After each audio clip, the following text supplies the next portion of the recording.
Donc en motivation, on peut parler de avoir une psychologie positive. Qu'est-ce qu'avoir une psychologie positive?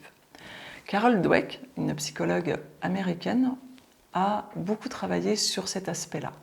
En fait, elle a fait le parallèle entre avoir un esprit fixe et avoir un esprit de croissance.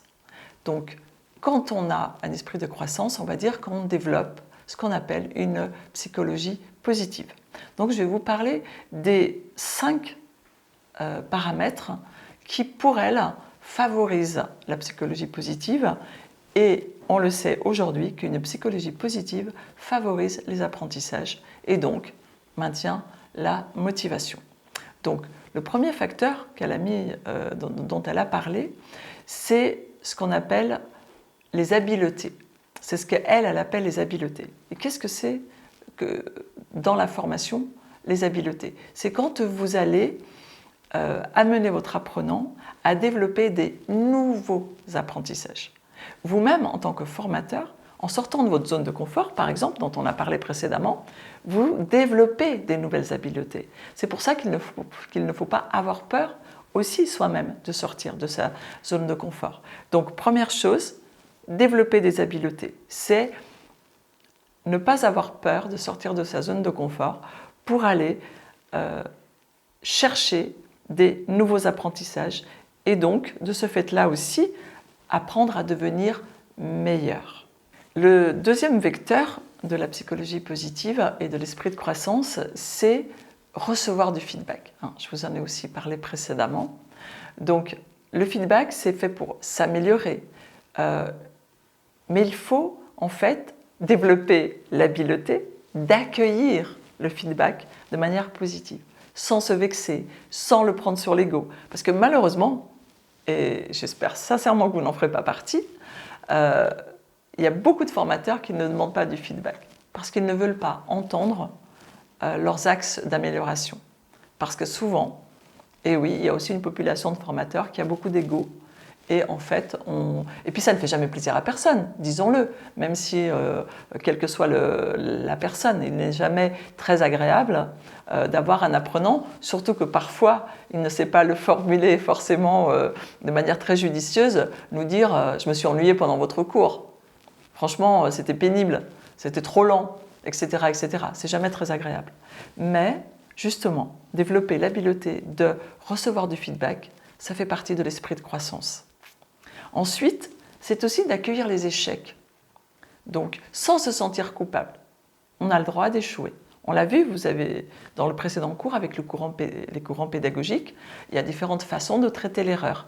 Si vous avez une psychologie positive, vous en tant que formateur, donc vous la développerez chez vos apprenants, cette psychologie positive, elle va vous amener à vous servir de votre échec comme un axe de progression. Donc, vraiment vous dire « je n'ai pas échoué, j'ai appris ». Et ensuite, pour faire mieux. D'accord? Nous avons un autre vecteur de croissance qui est de faire des efforts. Alors, c'est-à-dire, pourquoi faire des efforts? Vous pouvez l'entendre comme dire « ça veut dire que j'en fais pas d'efforts ?» Si. Faire un effort, c'est ne pas être dans la prédiction d'échec. C'est-à-dire que face à un obstacle, face à quelque chose que vous n'avez jamais fait, c'est de ne pas dire, par exemple, eh bien, ah non mais ça, moi j'ai toujours été nul, donc je vais pas faire ça. Prenons l'exemple des mathématiques, c'est l'exemple le plus courant. Il y a les matheux et il y a les littéraires. Donc dès qu'on vous met devant un exercice, un problème de mathématiques, si à l'école vous n'étiez pas OK avec les mathématiques, vous allez tout de suite « ah mais de toute façon, moi j'ai toujours été nul en maths ». Et vous n'allez pas vouloir réaliser l'exercice. Vous n'allez pas vouloir le tester. Alors, une habileté à développer, c'est celle de faire des efforts.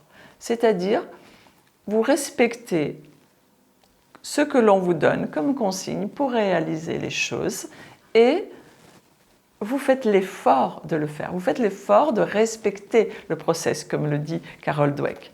Et là, eh bien, que vous réussissiez de manière excellente ou pas, eh bien, vous êtes bienveillant avec vous-même. Et vous pouvez vous remercier d'avoir fait les efforts. d'accord? C'est ce qu'on appelle élever son sentiment d'efficacité personnelle ou professionnelle, d'accord?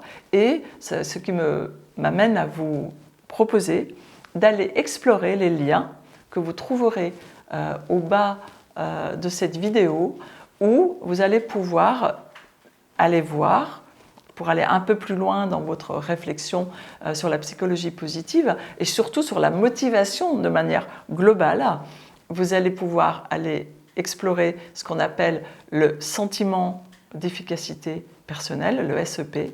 Vous allez également pouvoir aller explorer la zone proximale de développement, c'est-à-dire qu'il y a ce que vous savez faire et il y a ce que vous êtes capable de faire avec de l'aide. Donc là, on est aussi dans cette psychologie positive et c'est cet endroit-là qu'on appelle la zone proximale de développement. C'est-à-dire que vous, en tant que formateur, vous n'irez jamais donner un exercice à un apprenant où vous savez qu'il n'y arrivera pas.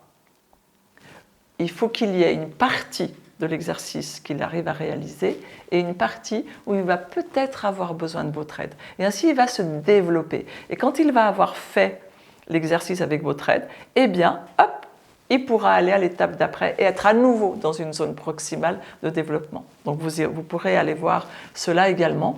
Et aujourd'hui, surtout avec la partie neurosciences, etc., vous ne pouvez pas ne pas vous intéresser aux intelligences multiples. Donc vous irez regarder cette vidéo très intéressante qui montre que nous avons tous une manière particulière d'apprendre. Logico-mathématique, soit basée sur la nature. Il y a des gens qui arrivent à mémoriser en marchant, par exemple. On appelle ça les gens qui mémorisent avec tout ce qui est naturel, etc. etc. Donc c'est un TEDx très très intéressant que vous pourrez écouter et nous reparlerons de toutes ces notions un petit peu plus tard. Donc voilà, je vous invite à aller explorer tout cela. Pour terminer sur cette séquence, je vous propose de vous retrouver au chapitre suivant pour réaliser un petit exercice.